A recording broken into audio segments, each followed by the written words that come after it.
Tu es dans ton passé, tu as eu à faire des choix. Aujourd'hui, tu regardes, tu te retrouves avec des fardeaux. Tu te retrouves avec des responsabilités. Tu te dis, si je n'avais pas fait ce choix auparavant, je ne serais pas ici. Mais j'aimerais te dire que le chemin est encore long. Le chemin est encore long. Ce que j'aime avec Dieu, c'est que même si tu as eu à faire des erreurs, le chemin qu'il a tracé pour toi ne change pas. Le chemin qu'il a tracé pour toi ne change pas. Même si tu as l'impression que ton erreur ici, vraiment tu te sens en retard par rapport au plan de Dieu, non. Dieu lui-même sait, lorsqu'il te pardonne, il sait comment il va te replacer. Il sait comment il va te remettre sur le chemin. Et il sait comment il va façonner ta destinée. Amen. Il sait comment il va le faire. Un fils, quelqu'un qui est de la génération des fils, une bonne génération, c'est celui d'abord qui écoute. Il doit écouter. Il ne doit pas toujours être prêt à parler, prêt à vouloir montrer ce que lui sait d'une situation. Il ne doit pas toujours être prêt à dire ah non, moi je pense que c'est ça, moi je pense que c'est ça.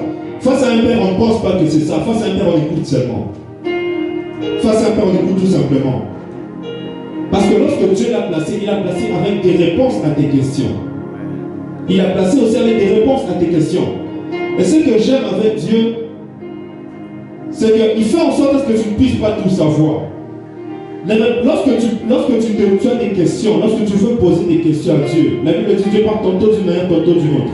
Il n'y a que certaines choses, certaines réponses aux questions que tu trouveras auprès de ton Père. Amen, amen, ça c'est amen. Il y a certaines réponses que tu ne trouveras qu'auprès de ton Père. Certains problèmes, tu ne les trouveras qu'auprès de ton Père. Un père, c'est ce genre de personne, tu peux avoir réfléchi sur la situation, dans tous les angles, dans tous les détails. Mais à un moment, tu te rends compte que toutes les solutions que tu as pu trouver, ça ne tient pas trop. Mais lorsque tu vas le voir, il va soulever un point qui paraissait tellement minime que tu pouvais mépriser. Il va soulever seulement ce point-là et tu te rends compte que tu es passé à côté de la plaque. Tu es passé à côté de tout. Lorsqu'on dit ça, ce n'est pas pour...